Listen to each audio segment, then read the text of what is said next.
Alors, tu fais partie des filles spéciales prévues pour l'après-soirée? La question sortit de la bouche de William Hartford avec un sourire narquois, alors que Diana Johnson, agenouillée sur le sol en marbre de la grande salle de bal, nettoyait une flaque de vin renversée. Diana leva lentement les yeux. À 26 ans, elle avait appris à reconnaître ce ton immédiatement. Autour d'elle, l'événement caritatif le plus exclusif de Manhattan battait son plein, avec des hommes d'affaires milliardaires célébrant une soirée de « charité » qui coûtait plus cher que le salaire annuel de nombreuses familles. William Hartford, PDG de Hartford Industries et héritier d'une fortune de 400 millions de dollars, se pencha légèrement vers elle. Son smoking impeccable et sa montre à 200 000 dollars contrastaient cruellement avec la tenue de femme de ménage que portait Diana. À 42 ans, William avait hérité non seulement de l'entreprise familiale, mais aussi de l'arrogance transmise de génération en génération. « Je suis désolé, monsieur, mais je fais partie du personnel d'entretien », répondit Diana d'une voix calme, bien que son cœur battait de colère. Elle connaissait ce regard, le même qu'elle avait vu toute sa vie, depuis son enfance dans les HLM du Bronx, où des hommes comme William ne voyaient en elle qu'un objet ou une domestique. « Oh, bien sûr », répondit William en riant, baissant la voix et se rapprochant d'elle de manière intimidante. « J'aime cette approche discrète. Très professionnelle. On m'a dit qu'il y aurait des animations spéciales après la réception officielle. Combien tu prends pour la nuit entière ?» La salle continuait son ballet d'hypocrisie. Les cristaux baccarat reflétaient les lumières des lustres, pendant que l'élite new-yorkaise faisait semblant de se soucier de causes sociales tout en sirotant du champagne plus cher que le loyer mensuel de Diana. Personne ne prêtait vraiment attention à la scène qui se déroulait. Une femme noire humiliée n'était qu'un élément invisible du décor. Le silence qui suivit fut comme une gifle pour Diana. Autour d'elle, quelques invités commencèrent à remarquer la scène, certains avec des sourires complices, d'autres l'ignorant comme s'il s'agissait d'une banalité dans ce monde de privilèges. La femme d'un sénateur chuchota quelque chose à l'oreille de son amie, les deux éclatant de rire en la regardant. Diana Johnson avait été la seule élève noire dans la plupart de ses classes, grâce à une bourse.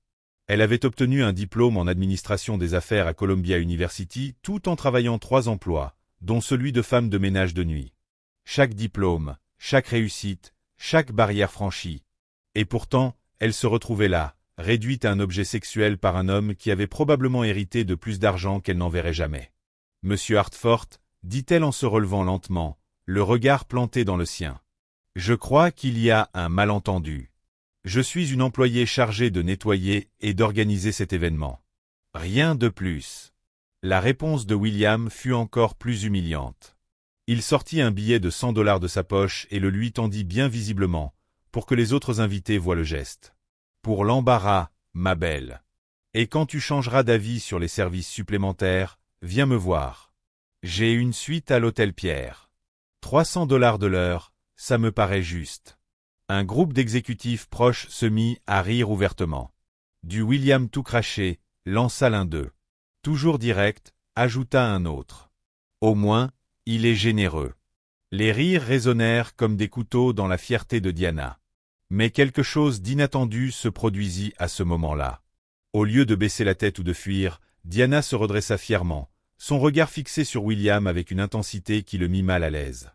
Il y avait dans ce regard quelque chose qui ne collait pas avec une simple femme de ménage. Une intelligence vive, une dignité inébranlable. « Merci pour l'offre, monsieur Hartford », dit-elle avec un calme déstabilisant. « Mais j'ai des principes que l'argent ne peut pas acheter. » Sa voix avait une élocution raffinée, trop soignée pour quelqu'un censé frotter des sols. William fronça les sourcils, soudain troublé. Il y avait quelque chose de bizarre dans cette réponse, dans sa posture, dans la manière dont elle le regardait sans peur ni soumission. Les femmes dans sa position se montraient généralement dociles ou éclataient en larmes. Celle-ci était différente. Ce que William Hartford ne pouvait pas imaginer, c'est que la femme qu'il venait d'humilier n'était pas une simple employée de nettoyage. Diana Johnson avait 2 diplômes universitaires, parlait couramment 4 langues, et surtout, elle portait dans son sac quelque chose qui deviendrait bientôt le pire cauchemar de ce millionnaire arrogant. Alors qu'il s'éloignait en riant avec ses amis, plaisantant sur les manières créatives d'aider la communauté, Diana resta immobile un instant.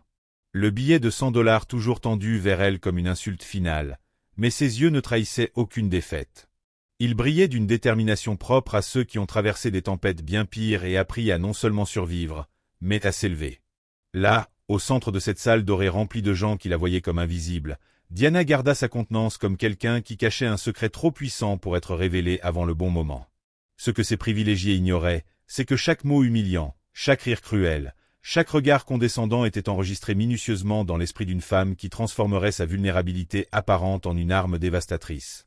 Si cette histoire de préjugés et de revanche intelligente a éveillé votre curiosité, abonnez-vous à la chaîne pour découvrir comment une seule humiliation allait déclencher une chute retentissante dans les cercles de l'élite de Manhattan. Dans les jours qui suivirent l'événement, l'humiliation de Diana se répandit dans les cercles sociaux de Manhattan comme une traînée de poudre. William Hartford avait transformé l'incident en anecdote pour ses dîners privés, racontant à qui voulait l'entendre l'histoire de la femme de ménage qui faisait la difficile et comment il l'avait remise à sa place. Il fallait voir sa tête quand je lui ai tendu les $100, riait-il pendant un déjeuner dans le club privé des Hartford, en agitant son verre de vin hors de prix. Ces gens-là font toujours semblant d'avoir des principes, jusqu'à ce que l'argent entre en jeu. Diana, pendant ce temps, était retournée dans son modeste appartement du Bronx, portant bien plus que l'humiliation de cette nuit-là. Il y avait dans l'arrogance de William, dans la manière dont il l'avait traitée comme une marchandise, quelque chose qui avait réveillé en elle des souvenirs douloureux. À 16 ans, Diana avait vu sa mère se faire humilier de la même façon par le patron de la maison où elle faisait le ménage. L'homme lui avait proposé des heures supplémentaires en échange de faveurs sexuelles. Quand elle avait refusé, elle avait été faussement accusée de vol et licenciée. La famille avait perdu leur logement. Diana s'était juré ce jour-là qu'elle ne laisserait plus jamais quelqu'un la réduire à un objet. Mais ce qui la mettait encore plus en colère, ce n'était pas seulement ce que William lui avait fait. C'était de savoir qu'il faisait probablement ça régulièrement, protégé par sa fortune et son statut. Ces hommes agissaient en toute impunité, convaincus que leurs victimes n'auraient jamais les moyens de se défendre.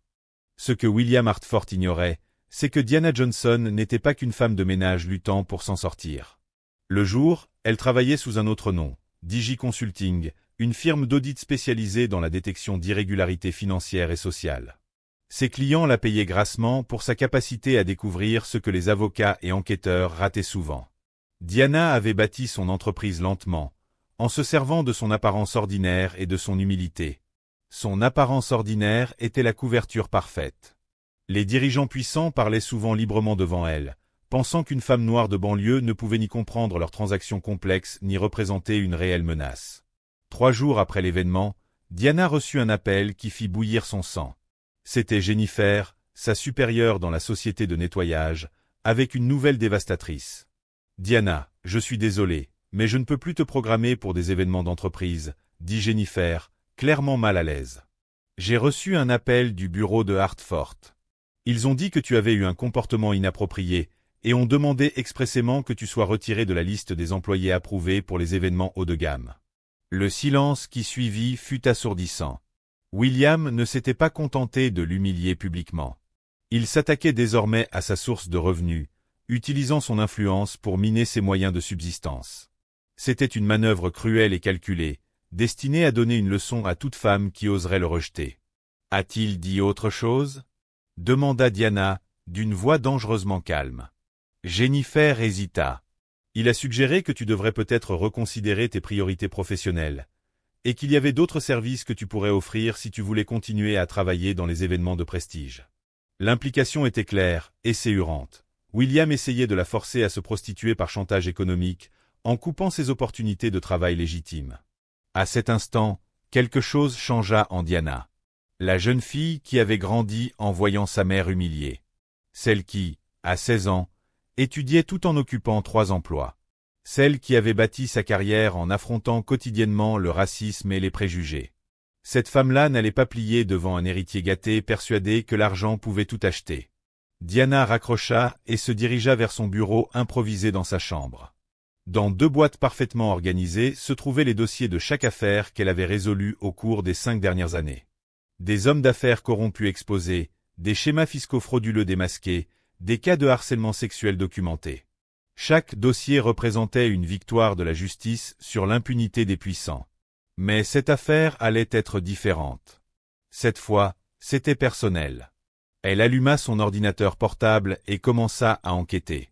William Hartford III, Hartford Industries, historique financier, litige antérieur, partenariats commerciaux.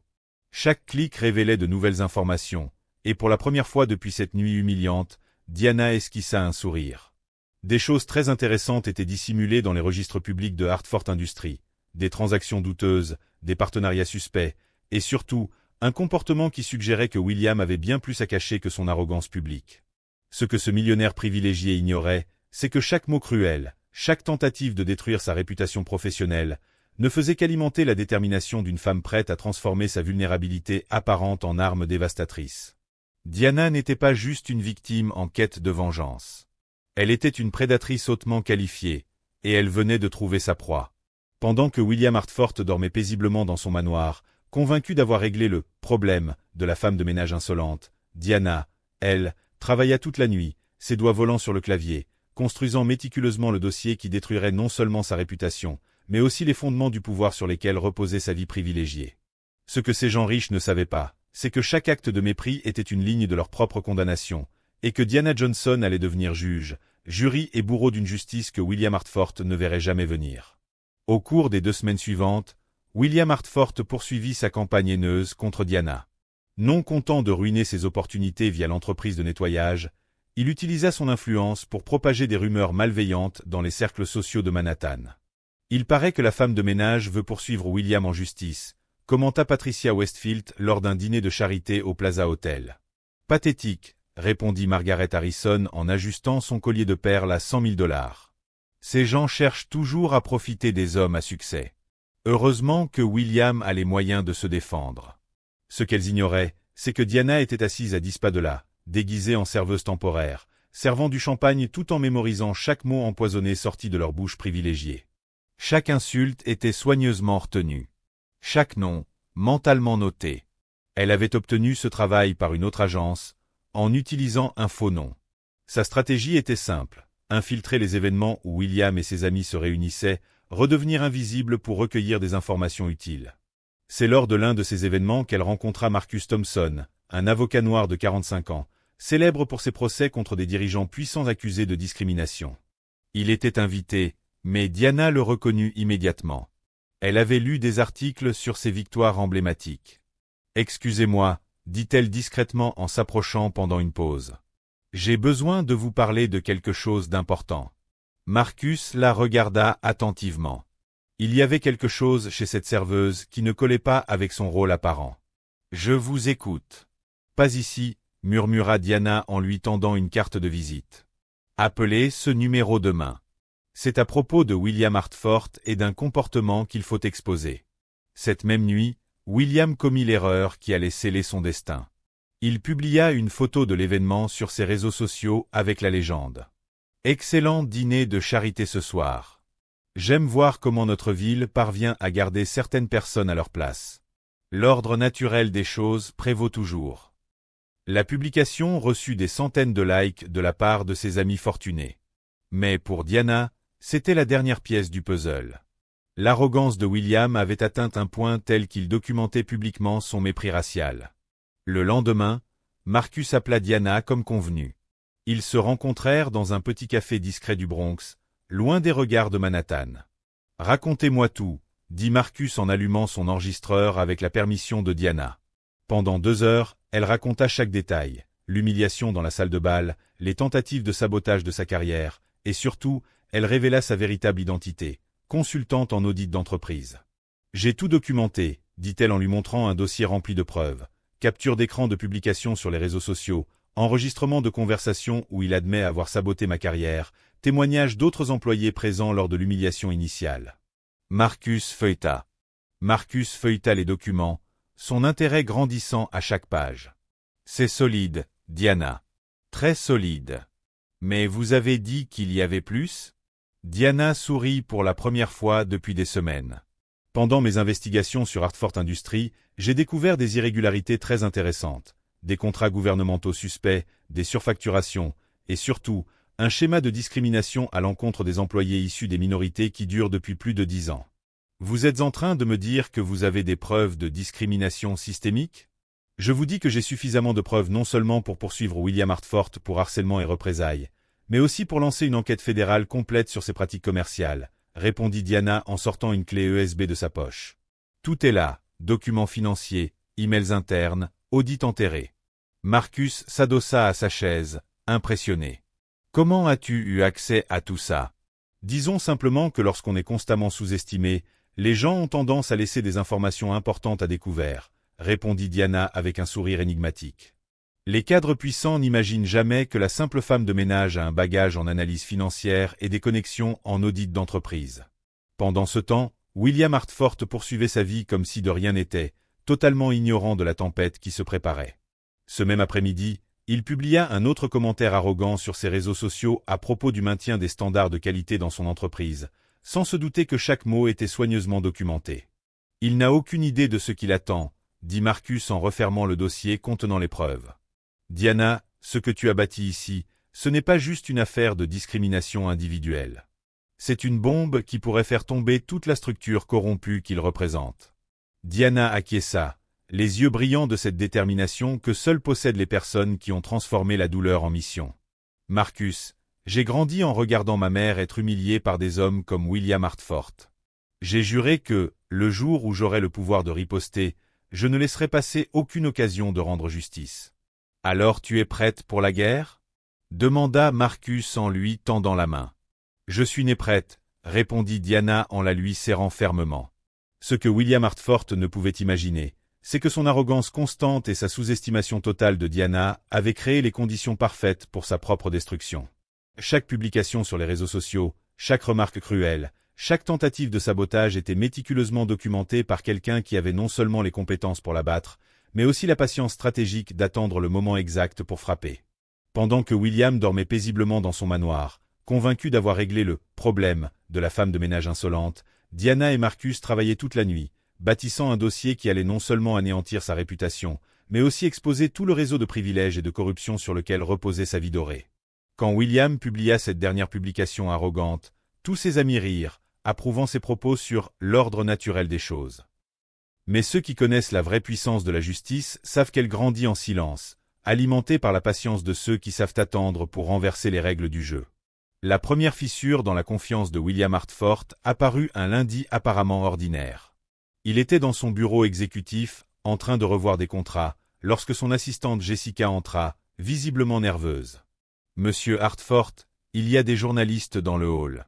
Ils disent vouloir un commentaire sur une enquête qui sera diffusée ce soir sur CBS Investigative. » William fronça les sourcils. « Une enquête sur quoi? » Sur les pratiques discriminatoires de Hartford Industries, et sur une plainte fédérale déposée hier. Le sang de William se glaça. Quelle plainte fédérale? Avant que Jessica ne puisse répondre, son téléphone sonna. C'était son avocat personnel, Richard Kellerman, avec une voix qu'il ne lui connaissait pas, de la pure panique. « William, on doit parler immédiatement.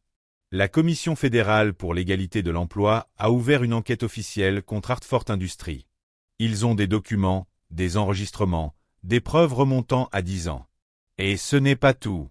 Il y a aussi des accusations de harcèlement sexuel et de représailles. » De quoi tu parles, Richard?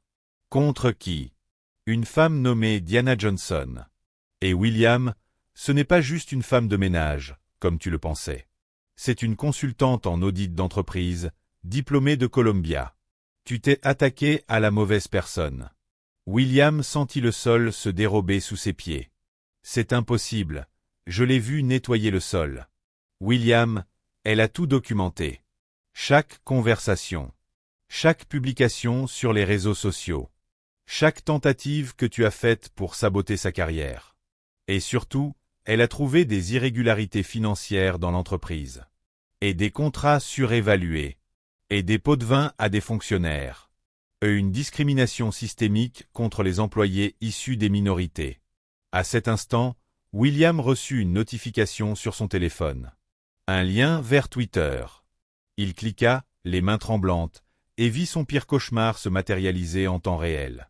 Le hashtag Hartford Exposed était en tendance nationale. Des captures d'écran de ses messages arrogants. Des enregistrements où il admet avoir saboté Diana pour lui donner une leçon. Des vidéos d'employés racontant des années de discrimination au sein de l'entreprise. Mais ce qui le détruisit complètement, ce fut la vidéo que Diana avait secrètement filmée pendant la soirée caritative. On l'Y voyait clairement offrir de l'argent en échange de services sexuels, tout en tenant des propos dégradants sur « la place des gens comme elle ». La vidéo comptait déjà plus de 2 millions de vues et était partagée par des célébrités, politiciens, activistes des droits civiques. Pris de panique, William appela Marcus Thompson, l'avocat qui était apparu aux côtés de Diana lors de la conférence de presse, maintenant diffusée en direct sur CNN. « Docteur Thompson, on doit parler. Je peux tout expliquer. C'était un malentendu. Monsieur Hartford, la voix de Marcus était glaciale. Ma cliente n'a aucun intérêt à négocier avec vous. Cet après-midi, nous allons déposer une plainte de 50 millions de dollars pour et préjudice moral, et diffamation, et représailles. Et ce n'est que le début. 50 millions. C'est ridicule. Non, ce qui est ridicule, c'est que vous avez utilisé votre position pour tenter de forcer une femme à se prostituer via du chantage économique. Ce qui est ridicule, c'est que vous ayez publié publiquement vos propos sur la place des gens. Ce qui est ridicule, c'est que vous ayez sous-estimé une femme qui a plus d'intégrité et d'intelligence dans un doigt que vous dans tout votre corps privilégié. Pendant que William essayait de réaliser l'ampleur de sa chute, Diana apparut à la télévision, en direct dans une interview avec Anderson Cooper. Elle était parfaite, éloquente, digne et d'une intelligence foudroyante. Monsieur Cooper, j'ai grandi en voyant ma mère humiliée par des hommes comme William Hartford. Des hommes qui pensent que l'argent leur donne le droit de traiter les autres comme des objets. J'ai bâti ma carrière en aidant à démasquer ce genre de corruption, parce que je crois que personne n'est au-dessus de la justice. Et que diriez-vous aujourd'hui à William Hartford? Diana regarda droit dans la caméra, les yeux brillants d'une force qui allait au-delà de toute vengeance personnelle. Je lui dirais que chaque personne qui l'a humilié, chaque employé qui l'a discriminé, chaque femme qui l'a objectifié, a désormais une voix. Et cette voix ne sera plus jamais réduite au silence, ni par l'argent, ni par la peur. Pendant ce temps, le téléphone de William ne cessait de sonner. Les investisseurs annulaient leurs contrats. Les partenaires rompaient leurs liens. Et ses amis de la haute société ne répondaient plus à ses appels. En quelques heures seulement, l'empire soigneusement bâti par William Hartford s'effondrait en direct à la télévision nationale. Patricia Westfield, qui avait autrefois ri des efforts de Diana, prétendant qu'elle essayait d'extorquer de l'argent à William, apparaissait maintenant sur une autre chaîne pour se désolidariser publiquement. J'ai toujours su qu'il y avait quelque chose de louche chez William Hartford. Nous, dans la haute société, ne tolérons pas ce genre de comportement. L'hypocrisie était si flagrante que même William, dans son désespoir, reconnut l'ironie amère de la situation. Le coup fatal arriva lorsque Diana publia un document interne de Hartford Industries découvert durant ses investigations. Une note instruisant les superviseurs de trouver des raisons créatives pour licencier les employés issus des minorités qui ne s'intégraient pas à la culture de l'entreprise. Le document portait la signature de William Hartford lui-même. Alors que les révélations s'accumulaient et que les masques tombaient, une question résonnait sur toutes les chaînes d'infos. Comment un homme si puissant avait-il pu autant sous-estimer une femme qui était en train de réécrire sa propre histoire, tout en exposant un réseau entier de privilèges et de corruption qui opérait dans l'ombre de la haute société américaine depuis des décennies? 6 mois après cette exposition dévastatrice, la vie de Diana Johnson avait complètement changé. La jeune femme qui avait un jour été humiliée pour avoir nettoyé le sol d'un grand hôtel marchait désormais dans les couloirs de Digi Consulting et Associates, sa propre firme d'audit, devenue la plus respectée de New York.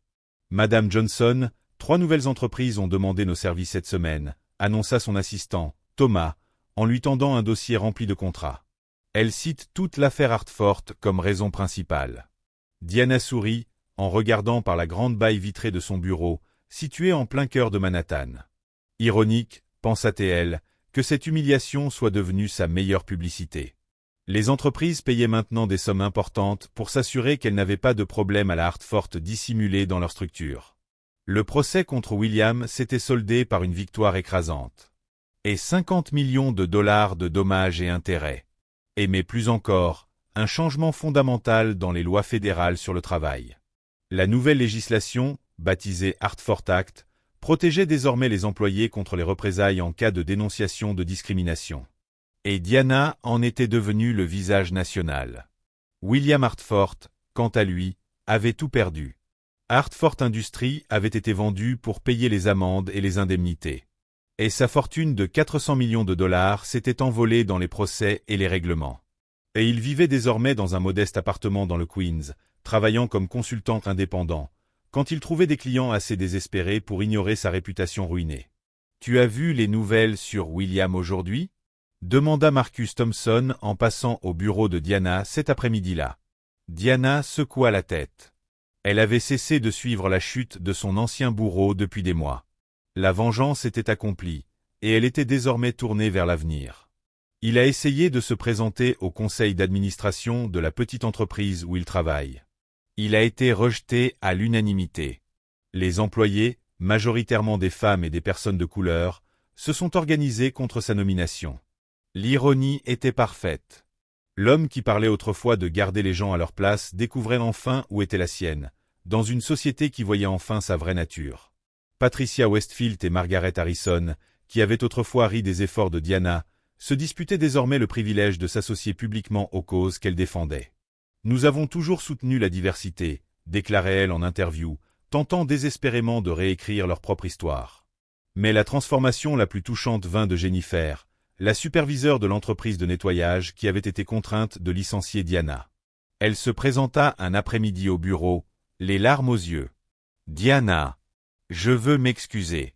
Je savais que c'était mal quand je t'ai viré, mais j'avais peur de perdre mon emploi. Ton courage m'a inspiré à dénoncer d'autres cas de discrimination dans l'entreprise. » Diana lui fit une véritable étreinte. « Jennifer, tu n'as pas à t'excuser. Faire ce qui est juste quand c'est facile, tout le monde peut le faire. Le vrai caractère, c'est de le faire quand c'est risqué. » Le moment le plus gratifiant arriva lorsque Diana reçut une invitation à intervenir à l'école de commerce Colia. Elle prit la parole dans le même amphithéâtre où, des années plus tôt, elle nettoyait les toilettes pour financer ses études. « Jeunes gens, dit-elle à un auditoire de futurs dirigeants, retenez une leçon simple, sous-estimez quelqu'un sur la base de son apparence, de son passé ou de son métier actuel. C'est l'erreur la plus coûteuse que vous puissiez faire. La personne que vous méprisez aujourd'hui sera peut-être celle qui décidera de votre avenir demain. » Au premier rang, un jeune homme noir leva la main. « Madame Johnson, comment avez-vous gardé votre dignité face à tant d'humiliation ?» Diana sourit, se souvenant de la fillette qu'elle avait été, regardant sa mère se faire maltraiter. « Parce que j'ai compris une chose essentielle. L'humiliation ne fonctionne que si l'on accepte la définition que les autres nous donnent. Moi, j'ai toujours su qui j'étais, peu importe où je travaillais ou comment on me traitait. » Après la conférence, Diana marcha dans les rues de Manhattan, passant devant l'hôtel où tout avait commencé. La grande salle de bal était en rénovation, et selon des rumeurs, une plaque commémorative en hommage aux victimes de discrimination au travail y serait bientôt installée. Ce soir-là, dans son élégant appartement de l'Upper East Side, Diana repensa à son parcours. Elle avait commencé par nettoyer des taches de vin sur du marbre, et avait fini par nettoyer la saleté du système corporatif américain. La meilleure vengeance, elle l'avait compris, n'était pas de détruire William Hartford. C'était de bâtir un héritage qu'il ne pourrait jamais atteindre ni salir. C'était de prouver qu'une femme noire du Bronx pouvait réécrire les règles de Wall Street et inspirer une génération entière à ne jamais accepter moins que ce qu'elle mérite. William Hartford avait essayé d'humilier Diana Johnson pour la remettre à sa place. Ce qu'il ne savait pas, c'est que sa place avait toujours été au sommet, et que son arrogance n'avait fait qu'accélérer son ascension. Parfois, les pires moments de notre vie ne sont que l'univers en train de nous préparer pour notre plus grande victoire. Si cette histoire de transformation et de justice vous a touché, abonnez-vous à la chaîne pour découvrir d'autres récits qui prouvent qu'à la fin, l'intégrité triomphe toujours de la cruauté, et que le plus grand pouvoir ne vient pas de l'argent, mais du courage de ne jamais se soumettre à l'injustice.